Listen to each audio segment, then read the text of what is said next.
Good evening. Whoa, sorry. Wake up. Thank you all for being here tonight, for braving the parking and the snow.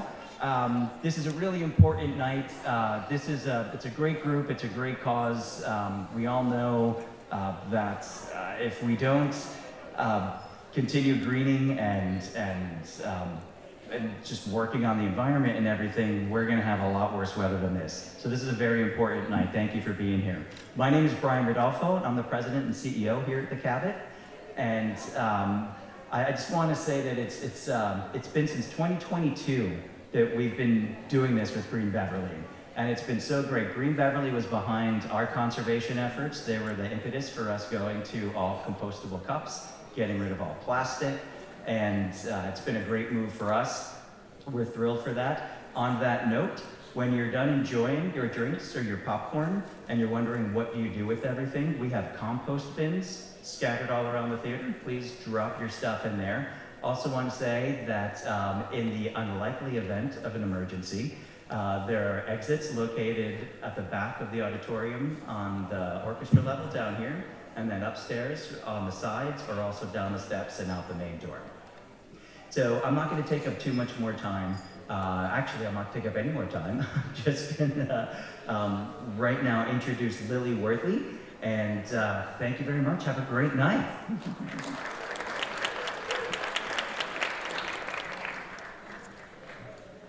So when I first moved to the North Shore, I made a really serious mistake. I attempted to drive to Salem on a Saturday in October.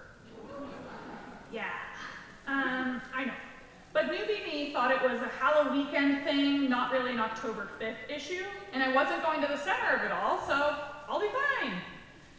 I thought wrong. About 45 minutes into the expected 20-minute journey, I wasn't even halfway there. I gave up, realizing there's no way I'd even find parking when I eventually arrived. I waited another 20 minutes just to turn around and headed home. Never again. The next day, I pumped some air in my bike tires and tried again. I cruised past the cars I was stuck behind the day before. I hopped onto the rail trail and found a very exciting, very different kind of traffic. Walkers and bikers galore. I had to do that awkward one-leg bike scooter shuffle thing just because it was so packed. Whole families on cargo bikes, folks in costume, everyone was having a blast. The getting there was part of the day's adventure. This was such a stark contrast to me and the 500 million thousand other drivers in that slow crawl on Saturday. And that ride didn't save the planet, but it did absolutely save my weekend from that horrible, grumpy monster I had become on Saturday. And that's what tonight's about. It's not guilt, not sacrifice, just what opens up when you try a new way of getting around. Good evening, everyone. I'm Lily. I'll be your MC tonight. I'm part of the JOYRIDE crew. Green Beverly, your local nonprofit building a more sustainable Beverly, and our many partners have designed an evening that we hope leaves you, at the very least, more curious about how you get around. Now, we're obviously going to talk about transportation and emissions tonight, as we should. Transportation accounts for nearly 1/3 of all greenhouse gas emissions in Beverly, with personal vehicles accounting for the primary contributing factor. But I'll be honest with you, that's not what gets me on my bike in the morning.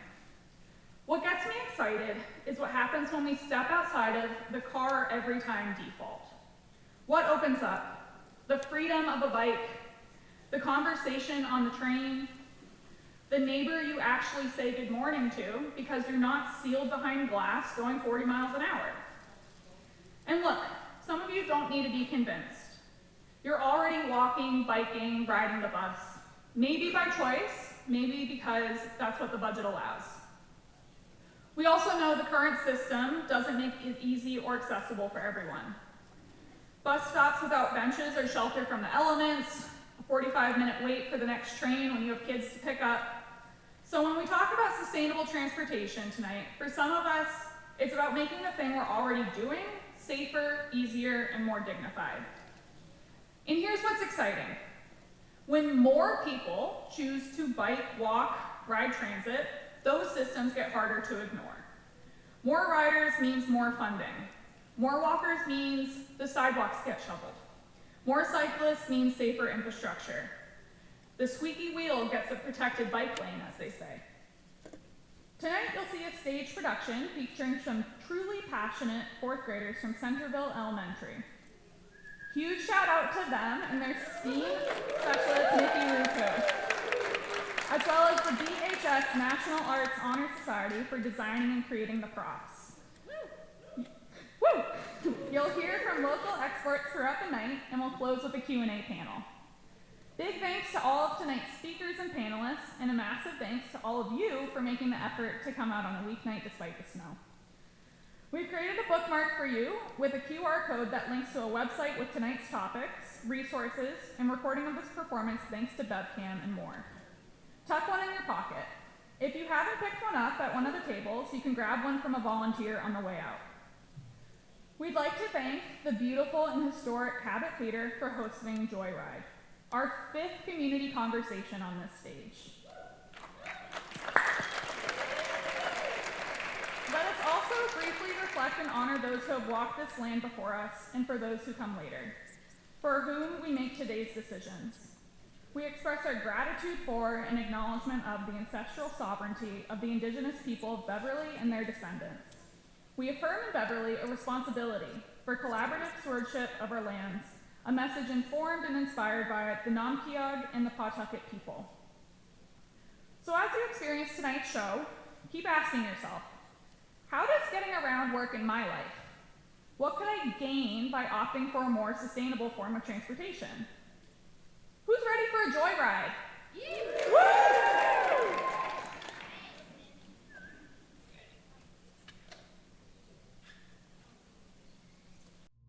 Climate change and air pollution threaten our health. Another thing they have in common, they're both caused in part by cars, buses, and trucks.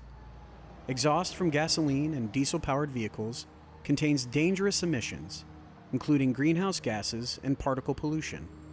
Particle pollution is made up of tiny bits of air pollution, much smaller than the width of a human hair, tiny enough to get deep into your lung tissue and even enter your bloodstream. Particle pollution can cause serious health problems, like wheezing and coughing, asthma attacks, heart attack, stroke, lung cancer, and even premature death. But what if all cars were electric cars with zero emissions? Electric cars, buses, and trucks, powered by clean, renewable electricity, would dramatically improve air quality and reduce greenhouse gas emissions that cause climate change. In fact, widespread adoption of electric cars, buses, and trucks would save more than 6,000 lives and prevent 93,000 asthma attacks by reducing air pollution. That's $72 billion worth of health benefits. Learn more about the electric vehicle solution at lung.org.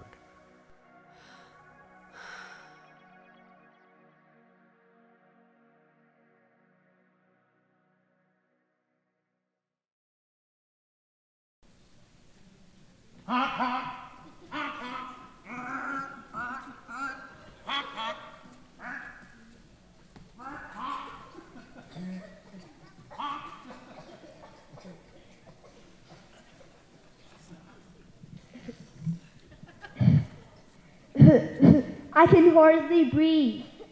It's always like this after school. Do you think it's because all these SUVs? Definitely. Cars give me harmful gases, even when they're just idling. Makes it hard to breathe. This is getting really uncomfortable. I need my inhaler. Beep, beep. Beep, beep.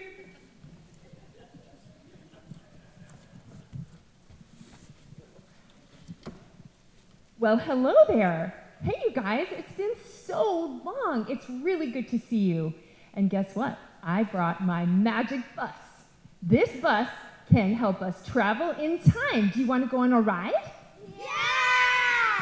Woo! Well, guess what? I have a really, I would love to take you on a ride. But there might be a problem. What kind of ride would you like to go on? We're not feeling well from all these fumes. Do you think you could take us home so we don't have to wait any longer? Well, as much as I'd love to take you home, I actually have a better idea.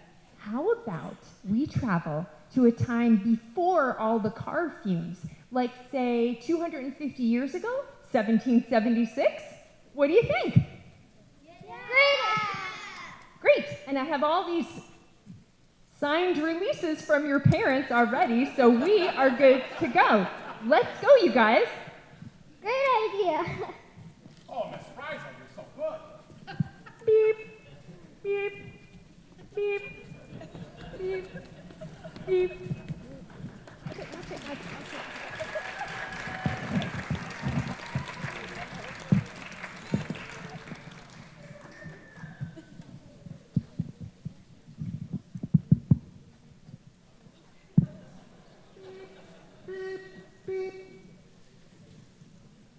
Everyone loves school drop-off, right? This evening, Green Beverly is addressing transportation because it has a huge impact on our planet. There are other sources of emissions, but transportation accounts for about 1/3 of our greenhouse gas emissions. Because of that, we felt compelled to bring this topic to you this evening and open it up for a conversation, even though it's a little bit tough.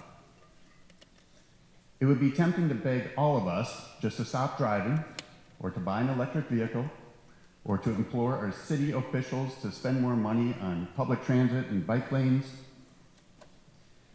But let's be honest, we love our cars. They're fun, they're exciting.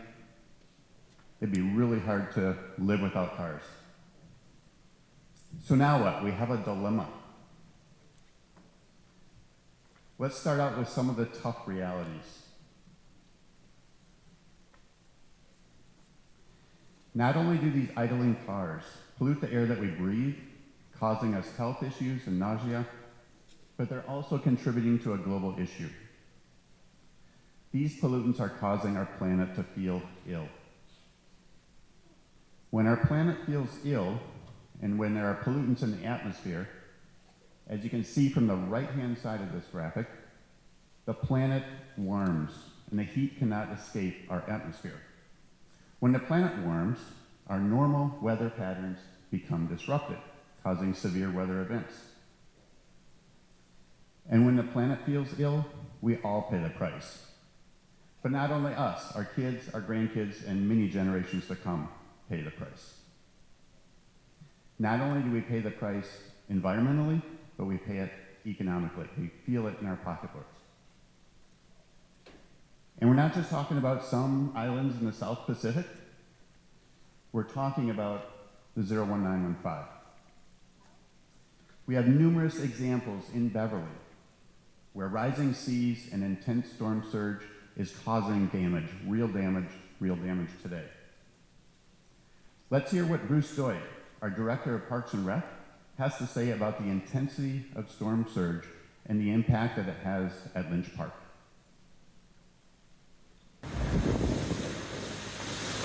Well, the flooding really began around 2018. We had one weekend where we had 5 major floods. The whole park was covered with water. There was significant damage to the seawalls. A few years later, we started getting them annually. This year, we've already had 4 major significant floods. It obviously is getting worse. It's becoming more frequent, and that's what we're trying to study and resolve. A lot of these trees are not going to survive because of the amount of salt water that's come into their root system and is in the groundwater.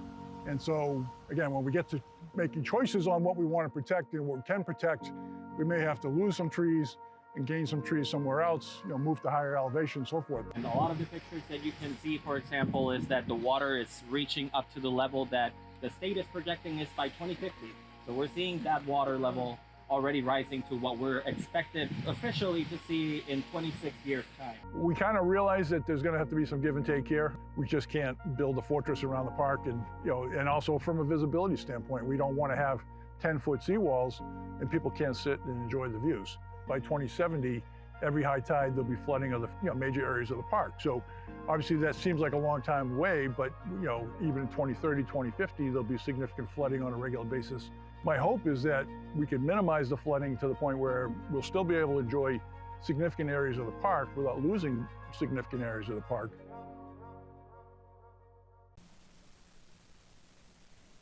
So as you can see, this is getting very real very quickly. Okay, so now what? So we lose some coastal property. No big deal, right? Well, aside from it being a pretty big deal for the property owners, it is a big deal because it's hurting all of us economically. This is a little bit of an eye chart, so I apologize for that, but if you focus on the red boxes, I'll explain real quickly. So in a recent report from NOAA, they estimated the number of businesses that would be impacted by the 100-year storms in 2030, 2050, and 2070. And on the North Shore, you can see a number of businesses here somewhere, 86,000 businesses in the lower left corner. But if you look at the red box, the 100-year storm in 2070 will impact over 6,700 businesses, whereas the 20-year storm in 4 years from now, 2030, will only impact about half of those businesses, only 3,800. So you see the intensity of the 100-year storm is getting significantly higher as the years go by. Let's look at Beverly for a second. Red square box directly above me. So in 2070, the 100-year storm will affect more than 1,000 businesses in Beverly. That's 1/5 of our businesses in Beverly. And it will affect over 7,400 employees. So this is a serious situation. This is where it starts to hurt us all economically. What does affect mean? It means damage. It means damage. It means lost inventory. It means closed doors. It means lost customers, lost revenue, lost pay, lost jobs. That's why it affects us all economically. Unfortunately, as we say in the upper Midwest, the horse is out of the barn. Climate is already accelerating at a fairly quick pace. So what do cars, idling or otherwise, have to do with any of this? Well, we've come a long way since the 1970s, for those of you that remember images of LA in the 70s, but we have a long way to go. The burning of gas in our cars in Beverly accounts for about 1/3 of our greenhouse gas emissions. So what's the solution? Well, we could go back to the good old days. Yeah, maybe not. I wish I could stand up here and proclaim free electric cars for everybody, but I can't do that either. And for those of you that are like me, trying to stretch a few more miles out of a gas car, your own, I know, there are other things that we can do. We can bike. There are different kinds of bikes. You'll learn more about that later today. We can walk. We can look at our shuttle schedules and shuttle systems. We can look at our other public transit, our trains. And we can look at ways of reducing our mileage, which may be, instead of traveling for a meeting, maybe having a virtual meeting. So we're going to explore all of these things this evening, as well as look at what some other communities are doing to face this challenge. So let's hear what the kids discover. We might get some ideas from them. Ms. Streisel?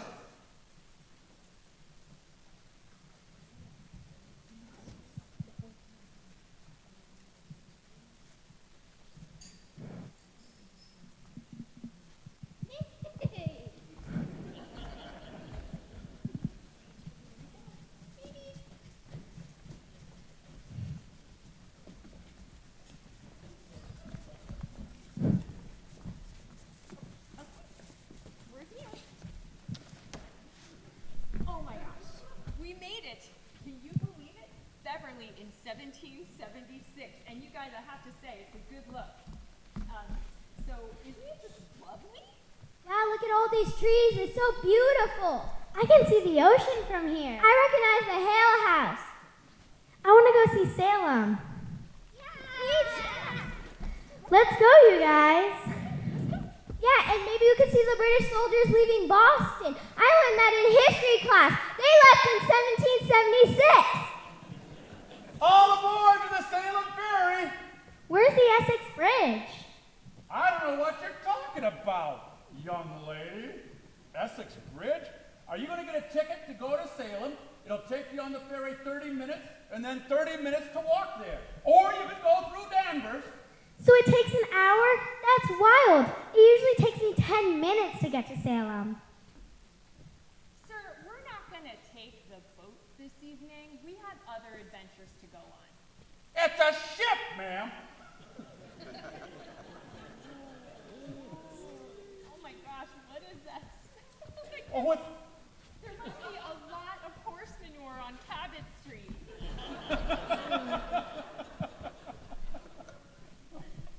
Miss Frizzle, it seems to take forever to get anywhere. I mean, the Essex Bridge hasn't been built yet. Can we go back to the future?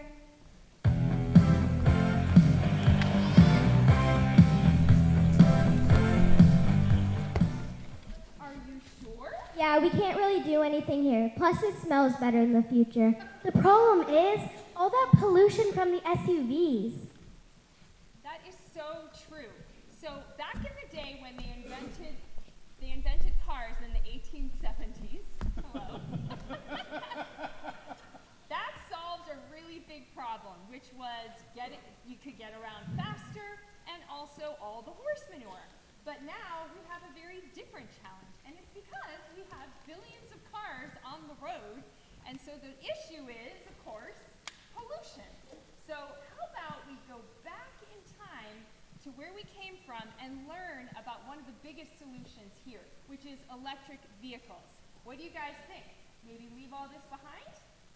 Yeah! Right, let's do it. But first, we're actually going to listen to two people who already have EVs and hear what they have to say about owning one.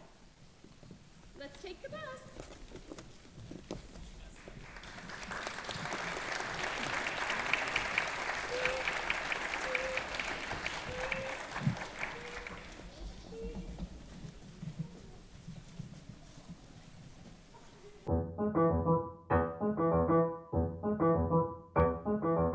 So then we got a charger installed, and that was great because we got a rebate through Green Beverly and also through the state. They offered a rebate for installing a charge station, which was super. So that made that pretty affordable after those two rebates. And then we learned about charging on the road. For long distance trips. Yeah. And so first long trip I made with our daughter was to Fitchburg for a volleyball tournament and had no idea what to expect. It was winter. It was winter, and was nervous and stopped at a garage on the way back to charge up, and it was super slow. It's like, I guess there's different types of charging going on. Anyway, we made it home, no problem, and then fully charged at home. One time we found a free charger. We thought that was amazing down in Providence area.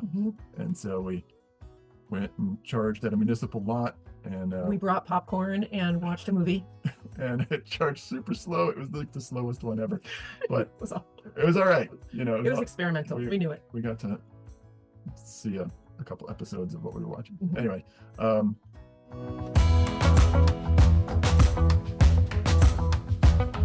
so as I owned it, the more I couldn't go back to a gas car.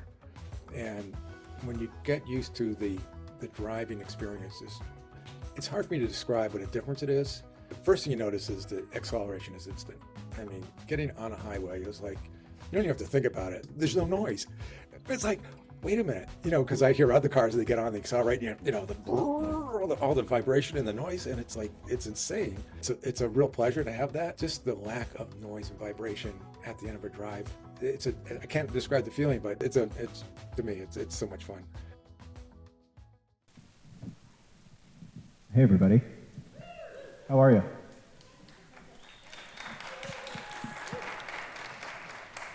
Thank you. My name is Sean Leach, and I'm a longtime resident of Beverly, and I'm one of Green Beverly's EV coaches. I've been helping drivers in Green Beverly area and all throughout the North Shore for years. I have been a longtime dork and technology advocate for my whole life, and have also always loved cars and motorcycles. And I effectively bled gasoline for most of my life with cars, modifying motorcycles, having fun, getting speed out of them. And then back in around 2014, I got that brown Chevy Volt with a V. And it was one of these moments where you realize that this is better. This is different. There's something really strange about this. And almost overnight, my love of gasoline stopped. And I became obsessed with EVs and solar panels and batteries and energy, and I just went off the rails. And I've never looked back since. But tonight I'm here to talk to you about electrification, driving EVs, and why you should all do it. And you should all rely on Green Beverly and the people around you to answer any questions you have to help make this transition happen. But just to start, again, I started my journey back in roughly 2014 with that Chevy Volt. Since then, I've covered about 100,000 miles across all the EVs I've had because I have a problem and I just love trying new things. But yeah, I've covered around 100,000 miles. I've actually built an electric motorcycle from scratch that used to be a gasoline-powered Yamaha, and I converted it to fully electric and had many, many fun miles on that. You can actually still see it riding around the Cummings Center periodically. I sold it to a local guy who is just as crazy as I am. And I wanted to put another, not necessarily an EV, but an electric implement, electric two-stage snowblower. Obviously, we've all had our fair share of snow recently, but my entire house is fully electric. So I have heat pump water heaters. There is no more gasoline implements in my house at all. And one of my favorite tools is actually that electric snowblower. It is great. Every time you grab the snowblower and put the batteries in and turn it on, it just works. It doesn't smell, it doesn't vibrate, it starts every time, and it throws snowbanks worth of wet snow as far as you need it to. So, highly recommended. Come talk to me about that later if you want to. So, what else do I do? Well, in addition to being a EV coach with Green Beverly, I am the Director of Technology and Platform Management at a company called Highland Electric Fleets. Highland is actually based here in Beverly, and Highland's first customer was the city of Beverly. So we helped Beverly get their first electric school bus, and probably one of the earliest electric school buses in the country. And some of the firsts in the electric school bus industry have happened right here in Beverly. So some of the first EV buses arrived in Beverly. Beverly was one of the first districts to actually do vehicle to grid. So these school buses not only move kids around safely and don't poison them from the exhaust pipe, but they actually push their power back into Beverly's grid all summer long to support the grid and help keep the lights on for everybody. And that's something that Highland now does across the entire US. So that map with all the green squares are just some of the states that we have huge EV school bus fleets in. You can see some of the charging infrastructure we've built at scale across the country.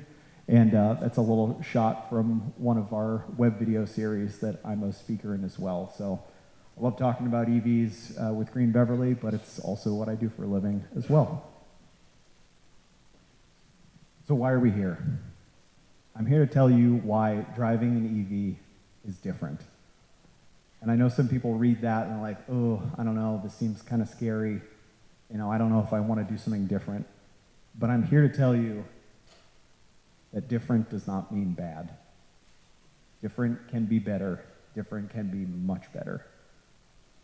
And this is one of those things that I learned way back in 2014 when I first got my electric car. I was really worried about it at first. I really was. But 2 days into it, I was like, God, I wish I did this years ago. Because it's actually better. And that was a long time ago. Even the worst EV you can buy today is still so much better than what I could get 12 years ago. You guys will have a much easier journey if you haven't started yet. But I'm here to tell you why it is so much better. The big one, driving an EV is cheaper. Now, I know that all cars are expensive right now, ridiculously expensive, far too expensive. If you actually look outside of the US, there are a lot of countries where you can buy brand new electric vehicles for less than $10,000. Our market is out of control right now, and hopefully it will get fixed. But even putting that aside, if you compare what it costs to not only run an electric vehicle, besides buy it, but actually run it for the first year, 5 years, 10 years, EVs are actually cheaper. One of the big stats that I like to pull out, and then obviously this is going to vary depending on gas prices and energy prices and so on and so forth, but for a gas car to actually pencil today, gas would actually have to cost less than $1 per gallon, which I don't think is ever going to happen again. If anything, gas is going to get a lot more expensive. America pays too little for fuel compared to the rest of the planet.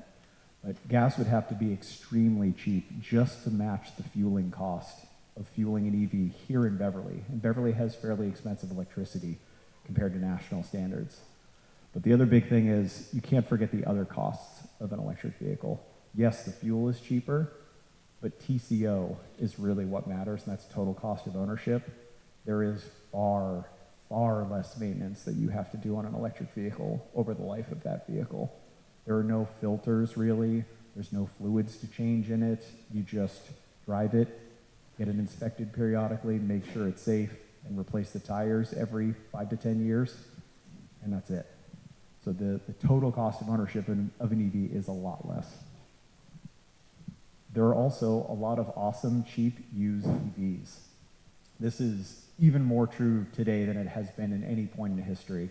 But there are tons of great EVs, especially because companies like Hertz and other large fleets have bought lots of EVs. They turn them over quickly every couple of years, which means you guys have access to really good, affordable EVs. Also, depending on your income level and certain qualifications, there are still state rebates available for these vehicles. My mom actually picked up a used Chevy Bolt, and after all the incentives, it was way below $10,000 for that car, and it was basically brand new, and she loves it. So there's lots of good deals to be had out there. Look for them, come talk to us, we'll help you. Driving an EV means having options. And I put this here just to quickly illustrate how many charging stations there are just in our neck of the woods. The green chargers are slower level 2 chargers, and the yellow-orange ones are fast chargers. This is just around here, and this was just a quick map I did. You can actually zoom in and see even more. But if you zoom out, this is how many there are as we look at the Northeast. And if you keep zooming out, there are more and more and more. And the only real difference between an EV and a fossil fuel car is road trips. That's really it. Because in an EV, you never think about fueling it 99% of the time because it's sitting in your driveway charging. It's always ready for you. The only time you have to change how you think and act is with road trips. And I would argue that that is getting easier and easier every week as incredible new fast chargers come online, like that Iona station that I put a screenshot in of. There are so many great chargers getting added every single week, right off the highway in more places than you think. So keep an eye out for it. And once you do 1 or 2 road trips, you stop thinking about it. It's really that easy. Something else a lot of folks don't realize is that EVs support the local economy. Driving an EV means really feeding your local economy. When you drive a gas car, every single gallon you put into that car, you use once for that second that it's burning, and then a whole bunch of other gas cars have to bring you another gallon for you to burn. And that gallon is supporting companies based God knows where. When you ride and drive an EV, you have to fill it up with electrons that were generated at least regionally at the worst case. So by filling up your EV locally, you are supporting local infrastructure, local jobs, local energy, especially if you are using the Beverly Community Electric program that Green Beverly has helped set up. You are filling up your car with electrons that support clean infrastructure in your area. Local infrastructure, locally generated fuel, local jobs, local impact. So to wrap a little bow around it, what are my rules of EV adoption? These are not all inclusive, but this is the top points, and we can talk way more about this later on. But if you are a 2-car household, 1 car should be electric. Seriously. You guys have 2 cars out there, get rid of one of the gas ones. Do what Dean is doing, get as much life out of it as you can, because that is the responsible thing to do from a carbon standpoint, is to use that asset. If you've got 2 cars in your household, make one electric. Guarantee you about 2 weeks later, you're gonna say, I can't wait to get rid of the other gas one. So do that. If you have a driveway and even just a wall outlet, don't even worry about the level 2 charger. If you just have a wall outlet and a driveway, you are seriously ready to electrify now. It's amazing how many people can just charge their EV from a wall outlet and it meets all of their needs. Seriously, you'd be shocked. Talk to Green Beverly if you have questions or you don't have 1 or 2. I'm here to help. A lot of people are here to help. Talk to us. We will help figure out how to make an EV work in your situation. That's what we're here to do. And above all else, go drive an EV. Ask me, I'm pretty sure I can take you out in mine, but there are lots of car dealers that are more than happy to let you take the car out for a test drive. Go do it. You are gonna love it. And that is the only way to really convince someone of how awesome this is to go drive one. So seriously, go drive one. Thank you.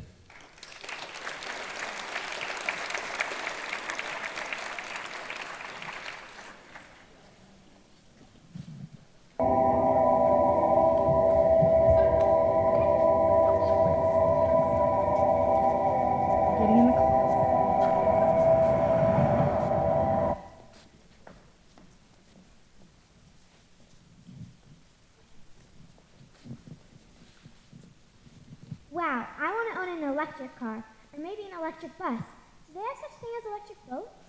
Well, my mom's shopping for a car. I want to make sure she looks at EVs. Me too! Yeah, and I don't know if you've heard, but in Beverly, they're thinking about getting an electric boat for the harbor master. And guess what? The bus we were just taking, it was electric too, of course. Cool!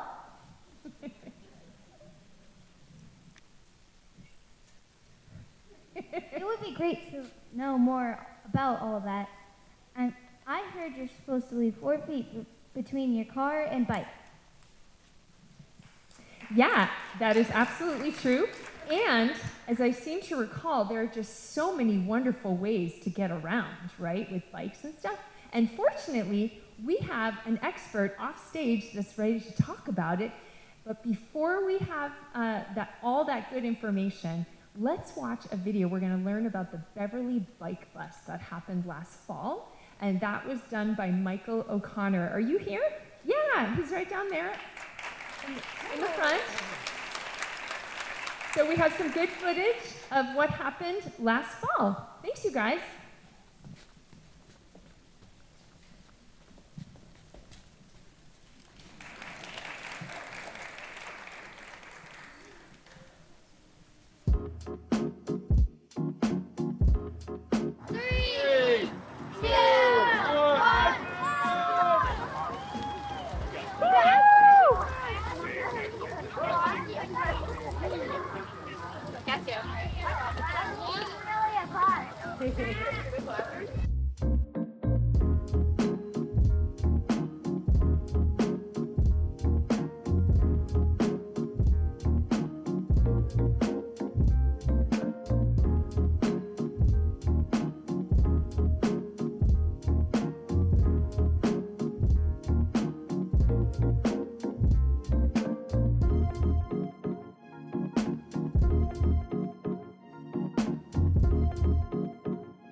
Wasn't that so cool? Can we get another round of applause for the Beverly Bike Bus?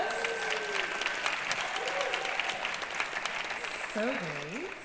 Hi everybody. My name is Lindsay Barth, and I am the co-owner of Third Wheel, a bike shop here in Beverly. Wow, my goodness.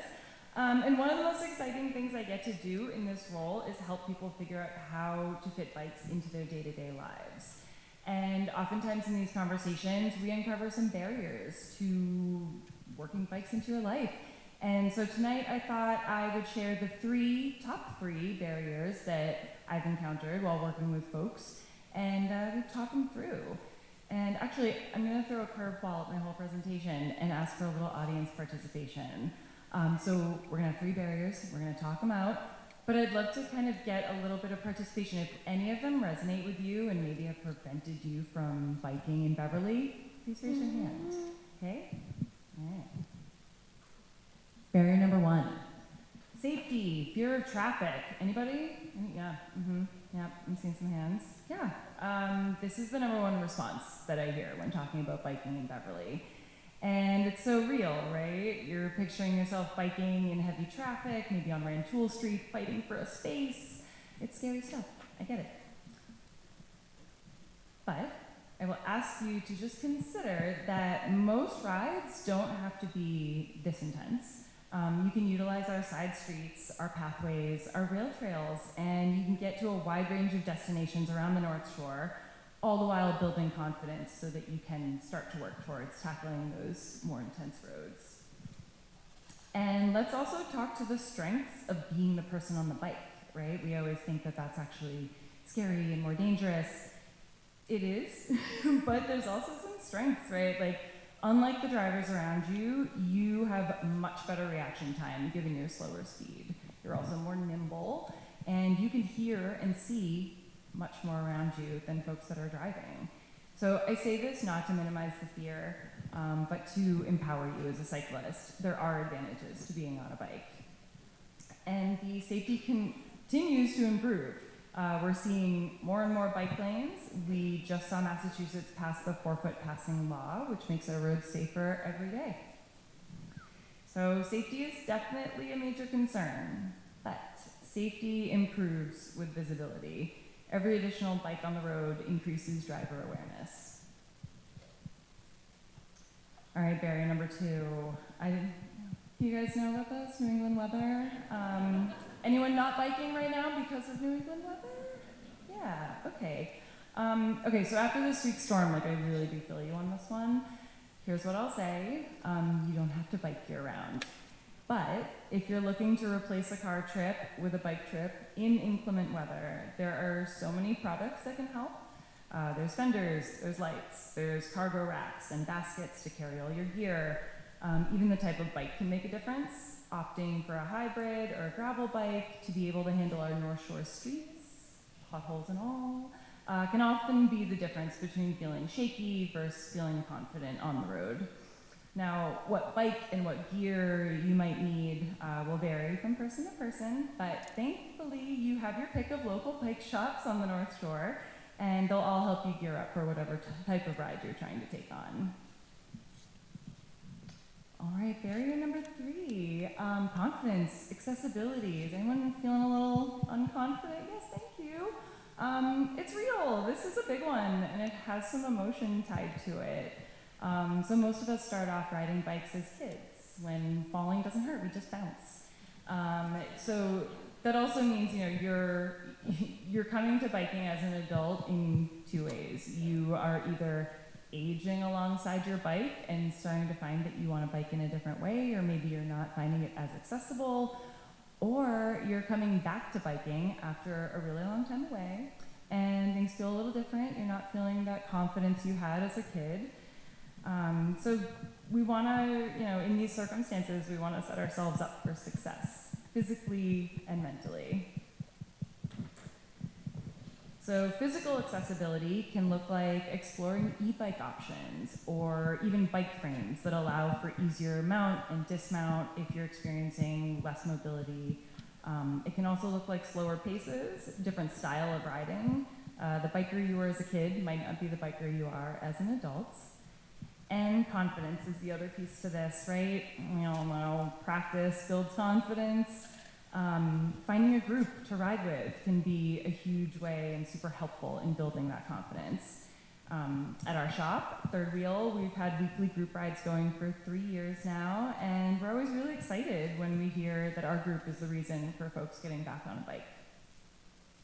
So I know you've all heard, you know, you never forget how to ride a bike, and And to be honest, I don't really know how much truth there is to that saying, but I do know that you can forget how fun it is to ride a bike. So don't let that stop you.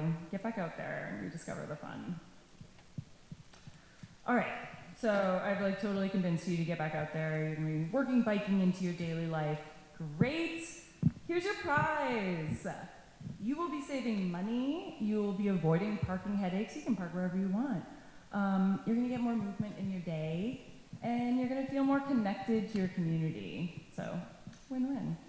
Now, if you're sitting there and you're like, Lindsay, this has literally been the best presentation I've ever seen in my life, but I'm just not gonna bike. Like, no chance. That's totally fine. That's fine. You're actually gonna also win a prize. You're gonna see in your community lower emissions, less traffic, better drivers, which I can explain if people have questions, but it really has to do with like that hyper focus. We're not either bikers or drivers. We're probably both. So if you bike more, you're gonna be a better driver. And infrastructure improvements, that really doesn't happen unless we have folks out there biking. So every time we have more bikers on the road, that calls more attention to the fact that we might need more bike lanes. So these are all great things, right? So what you can do in return, if you're not gonna bike, or if you are and you just wanna get a little more involved, is to become a bike ally. You can vocally support bike lane infrastructure improvements. You can give all of us bikers 4 feet of space on the road. And just remember that every bike you see on the road is one less car in front of you. All right, that's enough of me. I know I've convinced you to start biking, but I also want to introduce 2 attorneys from Mazo and McCullough in Salem that would love to share a bit more about bike safety.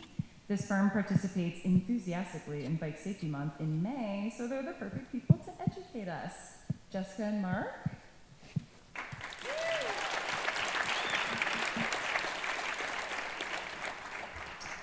Hi everybody, my name is Mark Prohm. I'm here alongside Jessica Peak. We are personal injury attorneys with the law firm Mazo and McCullough. We handle a wide range of cases, and one of the types of cases that we handle is bicycle accidents. And bicycle accidents can sometimes be some of the most difficult cases to handle because they involve some of the most severe and sometimes preventable injuries. And today I'm here to talk briefly about bicycle safety, and Jessica's going to talk about what you can do to prevent bicycle accidents. So the most important thing you can do, and I'm sure we've all heard this a million times before, is to wear a helmet. In 60%, this is based on the stats that we've gathered, in 60% of bicycle accident cases, it involves a severe head injury. And wearing a helmet can be something that can prevent, a traumatic brain injury. It might prevent something from rising to the level from a mild concussion to something more severe. So wearing a helmet is incredibly important, and wearing a helmet that fits you properly is even more important. There's some great resources out there, websites online that give good guidelines about how to properly fit yourself for a helmet. If you have any questions about that, feel free to come up to me afterwards. Now here in Massachusetts law requires that all children 16 and under wear a helmet. I'm sure everybody's doing that, right? But it's really important that even people who are over 16, wear a helmet because severe head injuries can happen to anyone, and we see it just far too often. And the best way that we can kind of incentivize, students and children, everybody to wear helmets is to kind of lead by example. To have all adults wear helmets. I know I have some young cousins, and whenever I go out with them and we ride bikes, I always make sure I have a helmet on to kind of show them that is the proper thing to do. And just sort of leading by example and through education is, I think, the most important way to encourage children, to show them why helmets matter. So bicycle safety, in recap, starts with the small choices that we make: wearing a helmet, helping kids find the right fit helmet, and making safety a shared priority for everybody. So with that, I'm going to hand it off to Jessica, who's going to talk about what we can do to prevent bicycle accidents.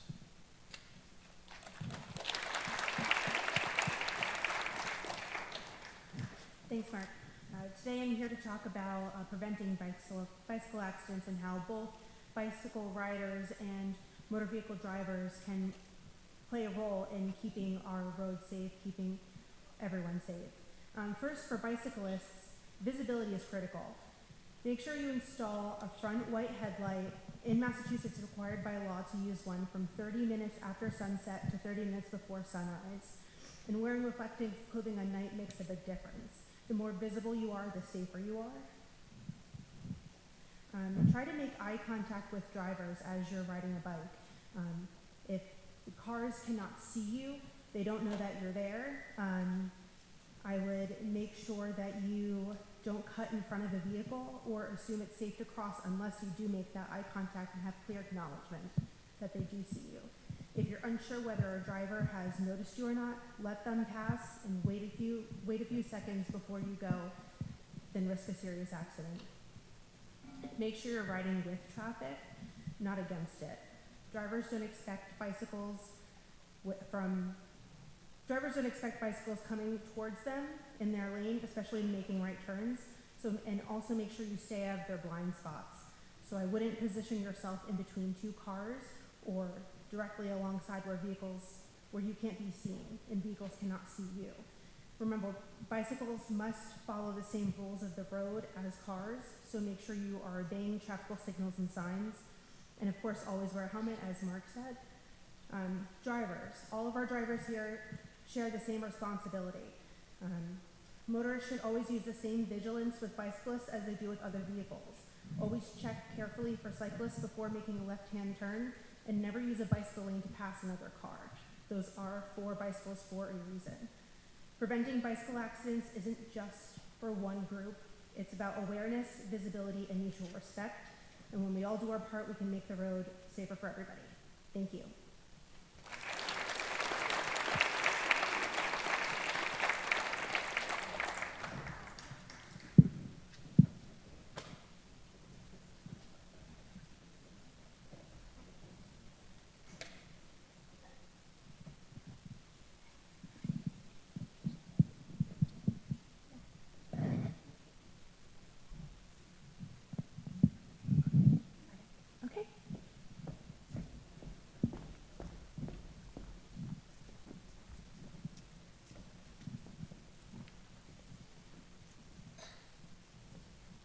I love taking my bike to school. I love walking to school. I want to skateboard to school. But you guys, what's next? How will we get to the school in the future, or to Boston, or to Europe? I live near the airport, and they're thinking of bringing electric airplanes to Beverly. That's so cool, but I want to fly with my own wings. Me too.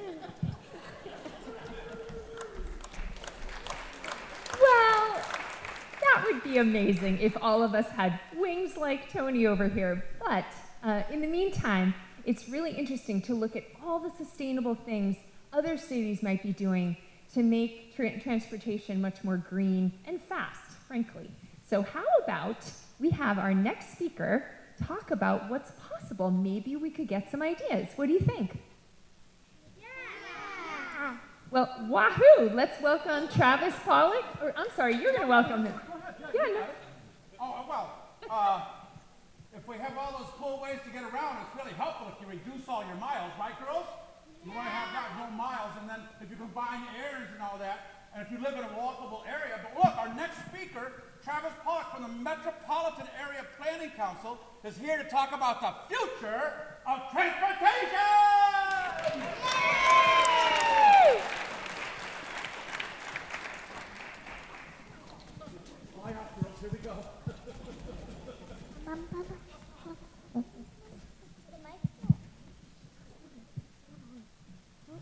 Good evening, everyone. Again, I'm Travis Pollock. I'm with the Metropolitan Area Planning Council. We're the regional planning agency for Greater Boston, and I'm really excited to be here to talk to you all about the future of transportation in Beverly and beyond. So a little bit about what we are. We're the regional planning agency for Greater Boston for the 101 cities and towns, including Beverly and the North Shore. And we're a state agency that really helps communities develop a way to be more sustainable, equitable, collaborative, and a climate-resilient region. And we assist municipalities like Beverly and others with things like housing plans and transportation plans and environmental plans. And our regional plan 2050 talks about transportation as part of that. And so when we think about the future of transportation, it's shaped by the choices that we make together as a community. And so we might think of transportation future as things like new technology, maybe even flying cars one day, or autonomous vehicles, or monorails or high-speed rail. But transportation is really not just about technology. It's about, we need to remember the purpose of transportation is to connect people and to create connections to jobs, to schools, to family.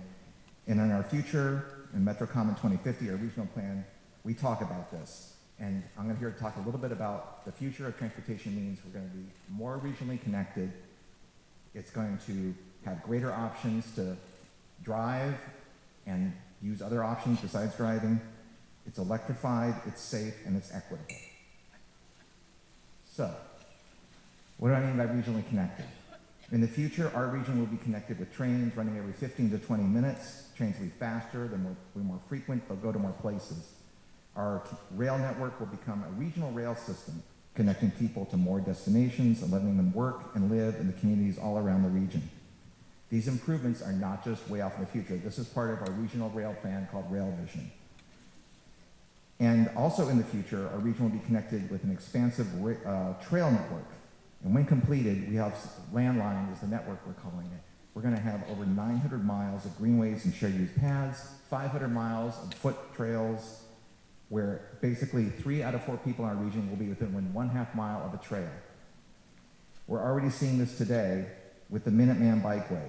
Has anyone ridden the Minuteman Bikeway out there? Great, I see a few hands. Okay, that is one of the greatest rail trails that have been built in the United States. There are thousands of people that use that every day, connecting from Bedford all the way through Lexington, Arlington, and Cambridge. And so this is the future of what some regional transportation will be. And I want to point out that our regional rail system is also continuing to already improve. How many of you have ever ridden it on the weekend when there's the $10 fares? Great. That's how I come up to the North Shore. I love it. This has actually created our rail system to become actually seeing higher ridership levels than bus and the subway system. And it's all because of the rail network we're building today. And when it's all connected, you'll not only be able to do that regionally, then you'll have technology in your hands so that you can eventually maybe rent an autonomous vehicle or rent an electric bike to get around to your final destination. That will be at your fingertips. Another part of the future is going to be what we call walk, bike, roll. And I think many people probably in this room, maybe you've seen pictures or you've been to Europe, pictures like this in Copenhagen, and you see people biking and you think, I would love to have my city be that way. Well, maybe we can't be exactly like Copenhagen right away, but we can take small steps to build this network to eventually become more like other cities that have shared streets for walking, biking, and rolling.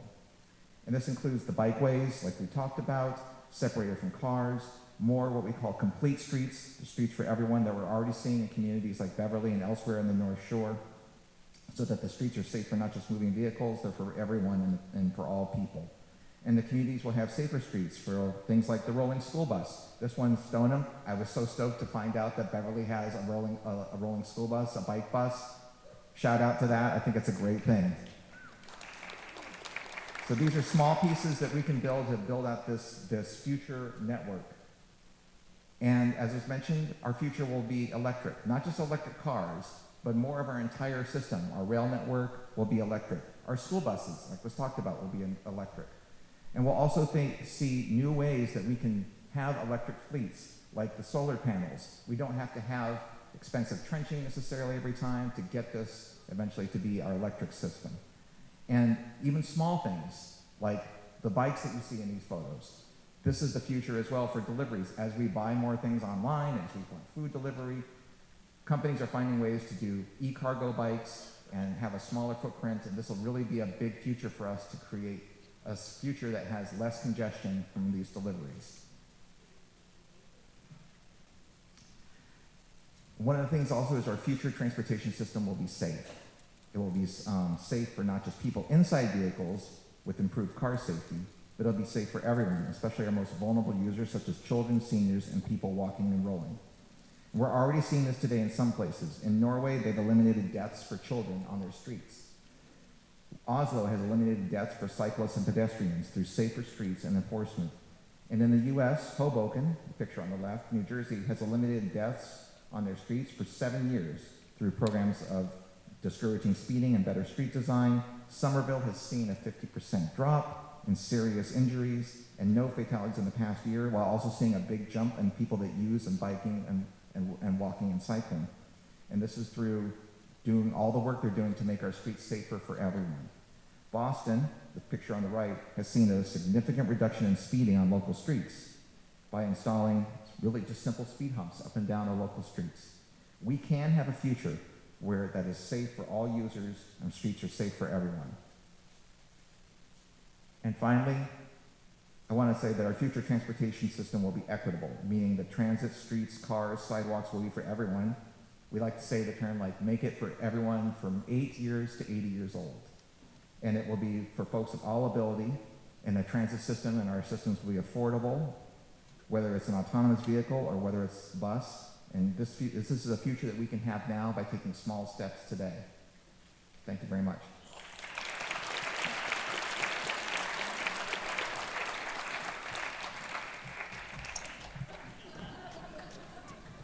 Whoosh.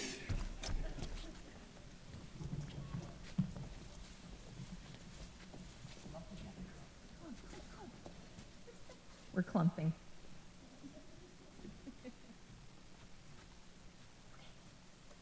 Miss Frizzle.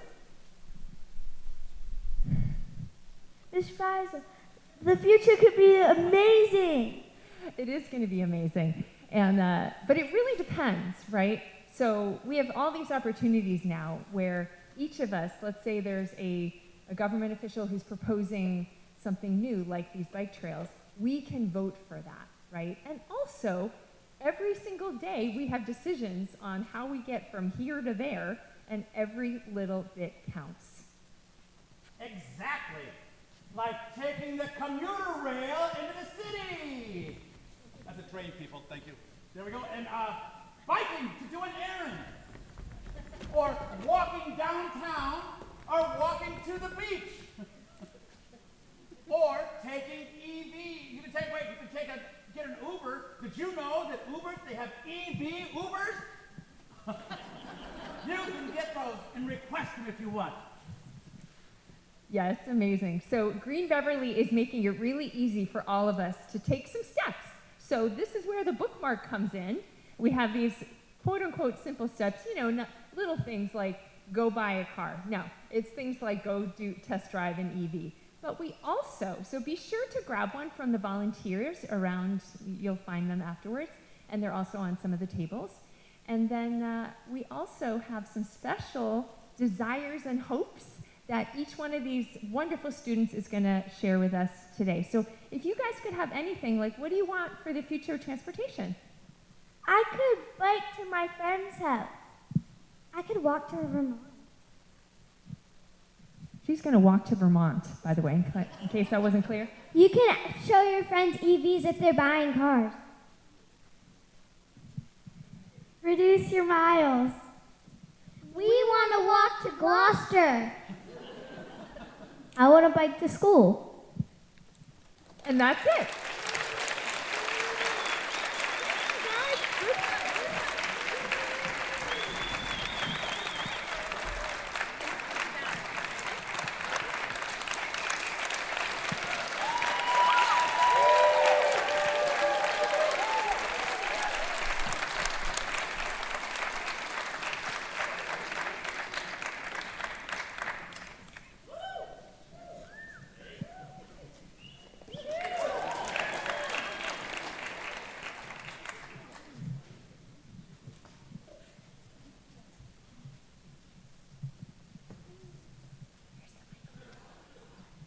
Let's hear it one more time for Ms. Frizzle, Tony Toledo, and the fourth graders from Centerville Elementary.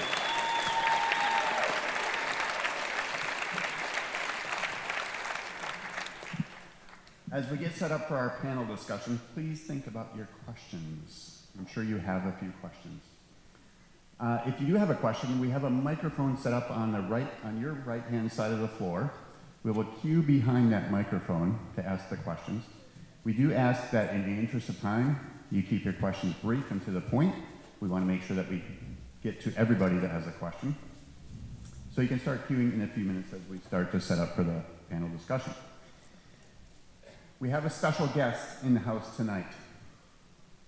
I need my clicker, sorry. Someone that has not only become a cornerstone for Green Beverly at these events, but somebody that has become a cornerstone in our community.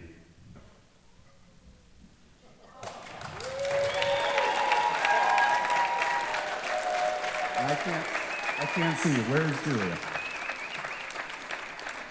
Over there somewhere. Okay. Just relax for a few minutes.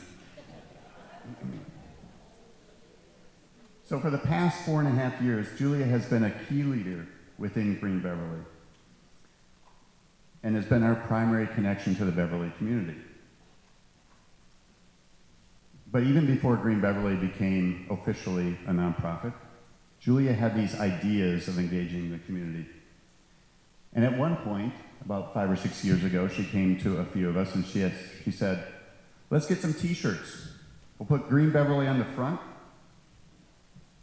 I still have mine. And we'll put thought-provoking questions on the back. I don't know if you can read this one, but it says, ask me why I kept my 100-year-old windows. Another one was, ask me about heat pumps. And we had a few more. And she said, we'll put these t-shirts on, and we'll walk around the block party.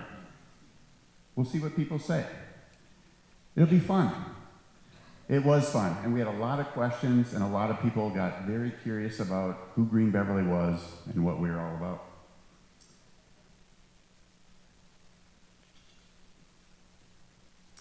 So in 2022, Julia worked with Kimberly and the Cabot to create our very first community conversation here.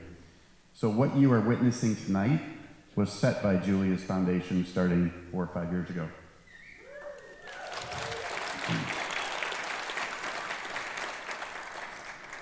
She also had this idea of smashing pumpkins, and what an event that has become.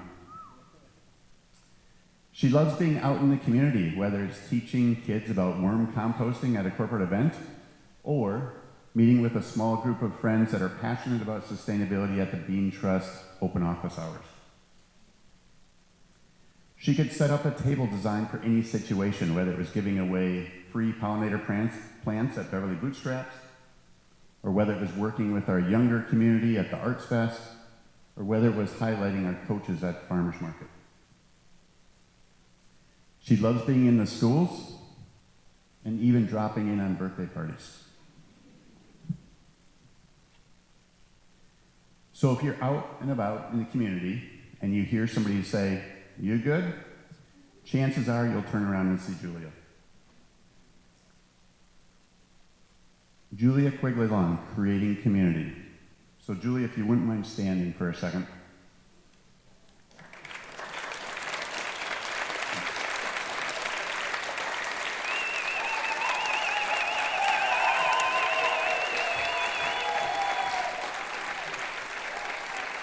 Thank you for your time at Green Beverly, and we're super excited to see what comes next as Chief of Staff and Sustainability. Thanks, Julia.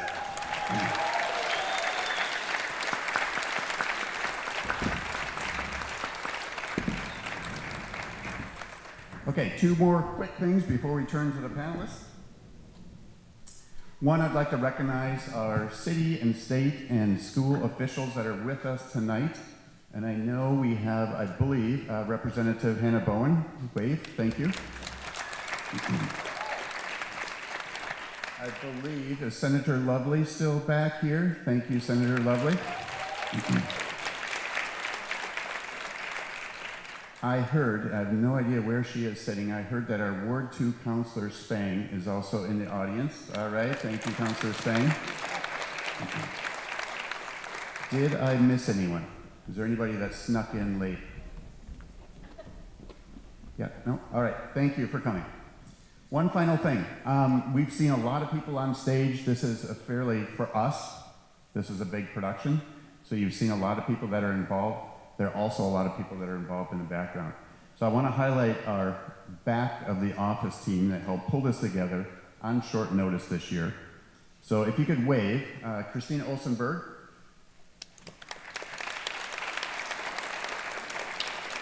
Oh, over here in the corner. Okay. Nelda Quigley. Where's Nelda? Oh, also back here in the corner. Fatima Lopez. Back in the back. And Aaron Altman. Where's Aaron? Right here. Okay, sorry. Looking right past it. Many others were involved, but I just wanted to call out some of those that are not up here on stage.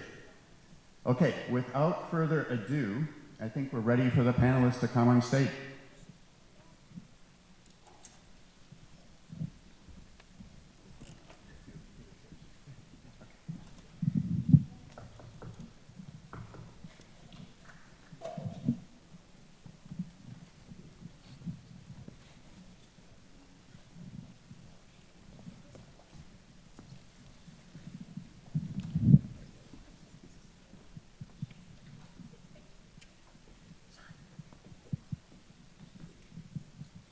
Okay, do we have everyone?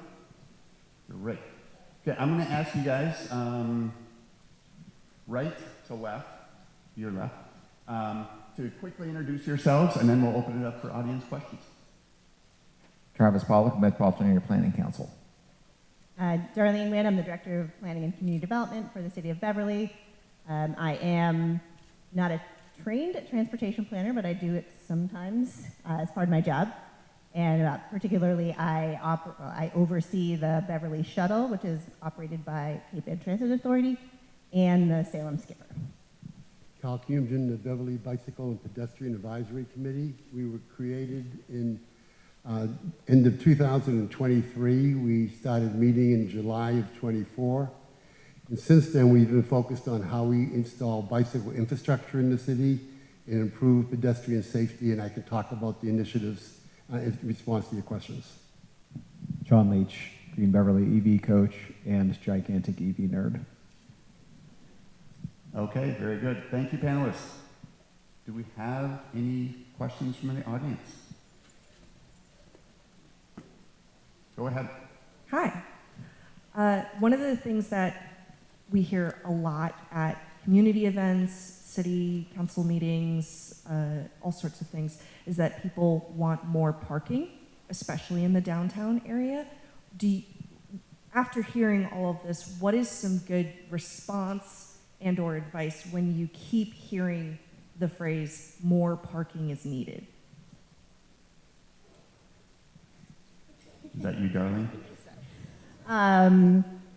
I mean, I'm reading between the lines a little bit in your question, in that you don't necessarily agree with that. And I think there's a balance, like all things that we do in the city, is making sure that people can get to Beverly, specifically to the downtown park. I think a lot of what, park and walk around, and I think a lot of what we have to do and continue to do is a mindset shift. So you may not be able to park right in front of the building that you want to go to, but can you park in the lot? Might you have to drive, around a little bit longer to find that parking space? And can we encourage a model of park once and walk to multiple destinations? I mean, that's the ideal goal for our downtown, and kind of increase the tolerance of walking. So as part of that, you have to make it easier for people to walk around, particularly people that have limited abilities or challenges. And signage is another important one that we actually have recently installed parking signage, directional signage for parking, because that was something we were hearing a lot too, is that people who might be visitors to Beverly didn't know where to park. So hopefully, that's gone up in the last few months, so hopefully that will actually shift some things. So that people can see, oh, I have to go behind these buildings to park, but then when I park there, I can stay there and my car can stay there and I can walk around the downtown. Next. Yep, we have another, if other people want to come have a question, come over here and stand at the microphone, please. I had a question with the EVs. I'm wondering how they've come along with disposal of the batteries. Have they sort of begun to figure any of that out so that then we don't find, like we have with cell phones and other things, that it's causing kind of toxic waste other places? Yeah, I can definitely talk about that. Even in the earliest days of EV battery systems, they were actually far more recyclable than people realized they were. The classic example of your cell phone battery only lasting a few years. One, I would argue that is also getting better on its own. Like my iPhone usually is 3 or 4 years in, and if you treat the battery well, it'll actually last a really long time, especially modern batteries. But with electric vehicles today, people don't realize that those batteries are already in the high 90 percentile for being able to be completely recycled. So current batteries are between 98 and 99% recyclable. Diesel and gas is 0% recyclable. So the battery that's in all the EVs that are out there now, you can reclaim up to 98+% of that battery. And the rare earth materials, which every manufacturer is actually trying to not use any of because they're obviously difficult to get and expensive, those rare earth materials that are in batteries today can come out of that first life battery and go right back into another battery. They are not actually worn out at all by spending hundreds of thousands of miles in a pack. So there's actually a massive industry that's coming up around batteries to actually completely recycle them for years and years and years. But that's assuming that the battery is going to come out of the vehicle and get recycled. It's not. It's going to stay in that vehicle for probably 10 plus years at minimum, and then it can go to another EV to power that one for a long time, and then it can actually go become second life storage, where it goes and sits in a shipping container for another 10 years. So at the end of 10, 15, 20, 30 years, that's when we'll recycle the battery. They're actually going to last a lot longer than everybody thinks. And when it is time to recycle it, 98+% goes right back into the world. Very cool. Can I follow up? Yeah. Is that information about how to do that readily available to car buyers? It will be. I don't think the batteries are actually coming out, or at least an end user of an EV is not necessarily going to be part of that process. When you're, right now, most EVs on the road today are actually still in their factory warranty. But usually if you did have to have a battery replaced, the manufacturer would take it out. They would put it into that second life process. The owners don't do that. If you really want to nerd out, yeah, you can absolutely sell those to third parties.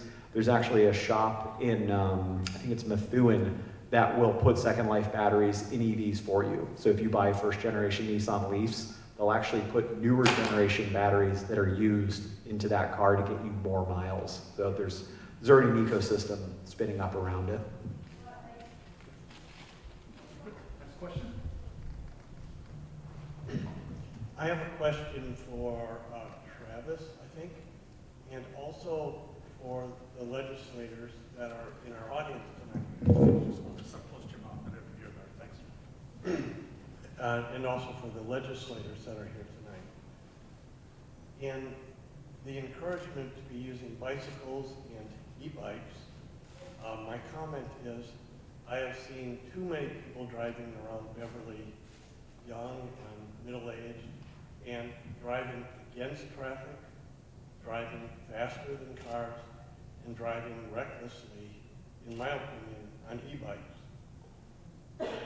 Is the Commonwealth going to pass any legislation that will be requiring e-bike users to have training, to have a license, to be obeying traffic laws? Thanks for that question. We actually, there is what we call, I think it's called a micro-mobility working group that is coming out with the recommendations, I believe this week, that has been studying that. We certainly, we've heard this and seen this elsewhere, the challenges with sometimes safety with e-bikes or other mobility devices that are fast. And it's kind of one of those things where the technology is sort of moving ahead of what we can do to make sure it's safe. But I would say that overall, I think the numbers we've seen is that there are sometimes some unsafe behavior with people on bikes, but that overall the numbers that we don't have a lot of crashes or serious injuries or deaths caused by e-bikes. Not to say we can't do more to be safe, And actually, we were just talking about this. I work with communities in what we call Metro West, for Framingham and Holliston and elsewhere, and this topic has come up as well, and we're thinking of what can we do to make sure that all of our trails are safe for all users, whether they're walking, cycling, or e-bikes or others. So it's a good question. I don't really have an exact answer, but we do recognize that there is, as this new technology has come along, we need to find ways to make sure it's safe for everyone. Do any of our representatives want to respond to that? Oh. I can. Hannah Bowen again, State Rep. And so a couple of things. The Micro Mobility Commission did just release its report. And actually our police chief, Chief Lesher, was sitting on that commission as a rep of a municipality with a lot of bike users and pedestrians and car traffic and different types of settings. So we were well represented in that commission, and then the report has just come out. So there was already earlier this session a set of bills in the Transportation Committee, which I'm happy to sit on. And you know, there were already some proposals floating around, but we were really waiting for that report and for some of the work that MAPC and others around the state have been doing to figure out what's the right balance in terms of rules of the road and then just the kind of education and behavior change. You know, I think we all know there are lots of unsafe drivers as well, and it's a mix of the rules of the road, enforcement, habits, how we all sort of respect each other on the road. So yes, it's a work in progress. Our police chief is well in the weeds on that, and I'm sure I'd be happy to talk to folks, and then I'm happy to flag as things come forward in the Transportation Committee as well. Real quick, let me interject. We have time for maybe 2 or 3 other questions, but there are also some cards, I believe, getting handed out. So if you have questions and we don't get to it today, make sure we get those back so that we can follow up afterwards. But go ahead. Hi, my question is for Sean. So a lot of people who live downtown don't have off-street parking, nor do we park in front of our houses because it's one side of the street. We actually have an EV, and right now what we're doing is we're parking our car at Pond Street or Cumming Center and charging it. But obviously that's not really a long-term or sustainable solution if you want people to switch to EVs because we can't all park at Pond Street.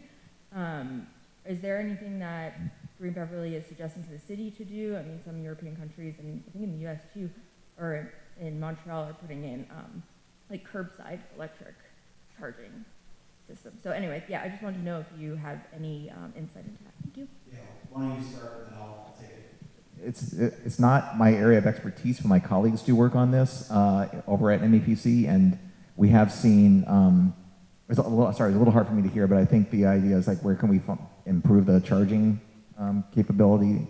And we are seeing municipalities, cities and towns that are doing curbside charging and as one way, and so I think like Framingham and elsewhere, at Watertown, for doing that as well. And then we're also trying to find ways that we can do experiments, pilots with some of these solar charging, so as a way to like avoid how the costly trenching and everything like that. So we're trying to find ways to like work with our communities to improve the EV charging space. I would also heavily encourage anybody who does not have a driveway or an easy means of electrifying, talk to your local reps. The city will not build things if they don't know that you guys are out there and need this infrastructure. I know you do. I know a lot of cities and towns are woefully lacking in public charging infrastructure, especially for folks without driveways, folks in apartments, like people who really need this infrastructure. Be vocal about it, find your Julia Longs and talk to them about it and your local reps, but they need to know that you need this infrastructure. But there's a lot of really cool curbside charging that's getting rolled out across the state already. And I know in the UK they've done some amazing curbside charging as well. I see Julia coming up. No? It's not about this, but it's related to this. It's a question from my new friend who I was sitting next to. Her son is looking to get an EV and put a charger in his house, but he doesn't know whether it should go outside or inside the garage. That's an easy one. You could do either. Pretty much every charger, even the cheapest ones you can buy on Amazon, are totally fine to have installed outside. They are completely weatherproof. My charger, which is a dual output charger, is sitting completely buried in snow right now, and it will spend probably a couple more days being buried in snow. It's totally fine. So do not worry about that side of it. So buy whatever you can. I have a question for everybody. Could we go ahead for homecoming? Is it possible to get everybody in Beverly with a bicycle to go ahead and put a Halloween costume on so we could wear it more than once a year and have 1,000 people on a bicycle parade? I would love to do that. I think that's for you, Carl. Well, I don't know how to answer that. A couple of things I want to talk about what Beverly is currently doing around bicycle infrastructure and pedestrian safety I think is important. One of the first things we did as a new municipal committee is to try to understand just how dangerous are we as a community. So we went and we did a study, and we looked at 5 years worth of data in terms of motor vehicle incidents with pedestrians and bicyclists. One of the baseline things we did. So on average, from 2020 through 2024, every 3.5 weeks, we had a pedestrian incident in Beverly with a motor vehicle, every 3.5 weeks. We had a bicyclist incident every 6.5 weeks, but when you look at the months that you're actually riding a bicycle, that 6.5 week frequency increased to 4 weeks. So we have had no fatalities, but we're not really safe. So we said, well, what can we do to improve that? So one of the things we're doing is we're looking at our city bike map, which was a conceptual bike map in our long-range plan of approximately 40 miles, and we're integrating that with the multi-year paving plan. So at the end of 2026, we'll have approximately 36 miles of bicycle infrastructure in place in Beverly. Now that infrastructure is paint on pavement and signage. It's not protected by bike lanes. We don't have the real estate for that currently. And when you look at bicycle infrastructure, it's more than just paint on pavement and signage. It's connectivity to mass transit. It's bicycle parking, safe and secure parking. It's bike ride programs, and it's bike lanes to key destinations. So we're just starting putting in infrastructure, but we have a broader definition in mind. So I'll leave it at that in terms of some of the baseline things we're doing. Longer term, we're looking at how do we design things so that we have no fatalities or serious injuries. It's called Vision Zero. There are lots of major initiatives going on in the state. The city of Beverly is working with state and regional agencies to understand how we take what's being learned in other communities and apply it to Beverly. We actually will be presenting a framework to the city council in March 16th, a draft framework for Vision Zero for Beverly. We want to get the okay from the city council. We're then going to engage different departments of the city to fine-tune that framework and then review it with the city council again in November. And the whole idea there is in everyday decisions, how do you understand and focus on safety? And there's a couple of guiding principles that were involved here.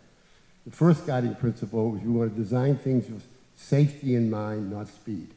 That's a difference from how roadways were designed in the past. Secondly, human error is inevitable. So how do you design systems to prevent human error? So we've got some guiding principles we're going to discuss with the city council to make Vision Zero real for the city. Okay. Thank you, Carl. We have time for, I think, 2 more questions. We got 2 questions over here for you, sir. Perfect. Go. First of all, I just want to say how grateful I am for Green Beverly, the organization, for Dean, the work that's taking place. It's really creating so much awareness for our counselors, for the people that support this. And one of my questions is there an effort to communicate with other communities, work with other communities? So when we say Green Beverly, we might say Green Essex County, because it raises the elevation, raises the importance and the awareness of what's taking place and sharing of ideas. So that's my question. You guys are pointing at me. I'd like to answer that from a bicycling perspective. Beverly as a community is a founding member of what we call the North Shore Bike Collaborative. It started with 4 communities, it's now grown to 11 adjacent communities. from Marblehead all the way to Rockport and Essex, Gloucester, Topsfield, Danvers. And twice a year, we have advocates from these 11 communities that get together and we learn from each other. And we have two objectives. One is to learn from each other on how to promote advocacy and how to install infrastructure. And secondly, how to work proactively with state and regional agencies. So we've had MassDOT officials come out and present. We've had the Division 4 director come out, the bicycle and transportation planner for MassDOT come out. And we're working proactively together to understand how we can learn from each other, how we can work with state agencies better. Beverly concentrates on its roadways, but the roads that connect our communities are controlled by the state. So we've been working proactively with state agencies. So as an example, the Division 4 MassDOT director said that whenever they're repaving, they're going to try to default to narrow the travel lanes, which slows traffic, and increase the shoulder width to encourage more bicycling. So a practical application of that is 1A was getting repaved this past summer in Hamilton from the Wenham line to Ipswich.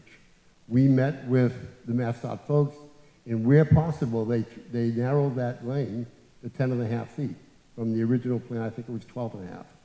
So to increase the shoulder where possible. So there's a lot of proactivity going on amongst communities together, which is really positive. Do you want to say something, Travis? I just want to say that's one way we do it. First of all, yes, it's clap. That's very. I appreciate it. You know, one thing that we do as a state agency is we try to make we're kind of getting pretty good at convening, and so doing things where we can bring other municipalities, cities, towns, groups together. We're happy to do that, and that's you know, I think one way that we can all make sure that we support each other as well. So and actually. Sometimes just holding an event like this, I didn't know that Green Beverly was like as much about you, and so by inviting us to an event, this is the way we learn. This is the way we you know can form partnerships and collaborate. So thank you. I'll quickly say too, then we'll get to the final question. There are some groups out there like ECCF, Essex County Community Foundation, that are creating a county-wide coalition of climate-aware organizations and people that are really passionate about climate. So through organizations like that, groups like Green Beverly are able to better meet with other Green Beverlys of other towns, of other communities, and share, collaborate, talk, etc. So, last question. Last question. This is for Sean. Is there such a thing as electric motorcycles? Because I moved here a couple of years ago, and I now live on Rantoul Street, and there's an awful lot of noise pollution from motorcycles, and how are you going to encourage those guys or those women who are on motorcycles to use quieter vehicles and less polluting vehicles? That's actually probably going to be a tougher one to answer. Being a former motorcycle person, I'm sorry. And I would say the motorcycle folks especially love the noise that is made by those vehicles, despite the fact that not everybody loves that sound. But it's the same advice I gave to you guys earlier today. They just need to go ride those things because they are awesome. Having ridden most of the electric motorcycles that are available today, they are great and they just keep getting better and better. So they've just got to go try them and realize how awesome they are. Yes, you'll probably miss the sound a little bit, but you will like all of the other things, like the ridiculous power that they have. Are they very expensive compared to a... All over the place. Yeah, it's the same as fossil fuel ones. There's inexpensive ones that you can get shipped to your house from the internet all the way to $30,000, $40,000, $70,000 ones if you are very wealthy. So I just want to say, if you did write out a question, please put your email address on it and put it in a box or give it to me or anyone else that has on one of these vests, and we will get back to you with your answer. But I do have someone who looked to be maybe 8 or 9 or 10 years old who handed me a card, and if there's a quick answer to this, I think he would appreciate it. It is, when are flying cars getting made? Sean? I guess I'll take that. I actually think they're already here. They're not here in Beverly, but they are effectively piloting what are large drones that people can get in and take places. I don't really know if I would get in one of those quite yet. I mean, I know drones are really, really good these days, but they're coming. You know, the future, we were promised jetpacks, and I do think a lot of that stuff is coming. It'll probably be a little bit before it's in Beverly, but I think we're actually going to have some electric aircraft here in Beverly pretty soon, which is cool. But personal electric aircraft, I think, is probably a little ways out. It's a tricky permitting thing, airspace thing. They're also pretty loud, so I don't think that's going to be anytime soon. Let's hear it for the panelists.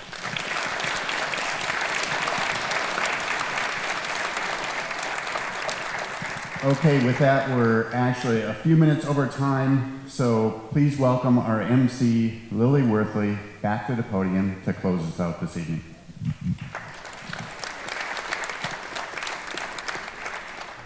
Wow. I don't know about you, but I'm leaving here tonight with a ton of ideas and motivation to keep going on my sustainability journey. There's also a lot of support in the room for me to continue on that journey as well as you. Think about everything we just covered. We started with our incredible Centerville Elementary students, letting us know what it actually feels like to breathe car exhaust and taking us on a time-traveling adventure. We heard from Dean and the transportation challenges we're facing in Beverly and beyond. Sean walked us through what it's really like to own an EV. Lindsay showed us that biking in Beverly is, yes, even in New England, is more doable and more joyful than most assume. We got tips from Mark and Jess on how to keep each other safe on the road, and Travis opened up the lens to show us what other cities are doing and what our future could look like if we're bold enough to build it. And then our panelists, thank you so much, Sean, Travis, Darlene, and Carl. You took the questions and made it real. Thank you all seriously. So what now? Remember that bookwork we've been talking about? If you haven't grabbed one yet, please do on your way out. It has a QR code that takes you to information from tonight's event, including resources, tips from your neighbors, tonight's recording thanks to BevCam, and a whole list of actions you can take. Pick just your first action, just one, and when you do it, tag Green Beverly with the hashtag JOYRIDE. We want to see it. A couple housekeeping notes before you go. Please compost your meal scraps as well as the bowl, utensils, napkins, all of it. It can go in the waste stations at the back of the theater and in the hall. And if you like what you saw tonight and you want to help Green Beverly keep events like JOYRIDE free and accessible to the whole community, please stop by the Green Beverly table by the exit doors. You can learn about becoming a sustaining member, becoming a volunteer, or getting involved in some other creative way. As a nonprofit organization, we can't do this without you, and I do mean that literally. We also have a number of upcoming events. For our Earth Spring smorgasbord of activities, get on our newsletter, check out the website, and please join us. And before you go tonight, or before I let you go, let's give a huge thank you to all the sponsors who made tonight possible. Beverly Credit Union, Christina Fry, M&T Bank, Salem 5 Bank, and New England Biolabs Foundation. Thank you to the Cabot for being our home for these community conversations. Thank you to Root and Kim's Pure Pastry for feeding us, not eating us, that would be bad. Thank you to BevCam for capturing it all. And thank you to every single volunteer who made tonight run. And thank you for all of you for joining us. Let's give it one more round of applause for everyone who made tonight possible. Thank you for being here, everybody, and good night.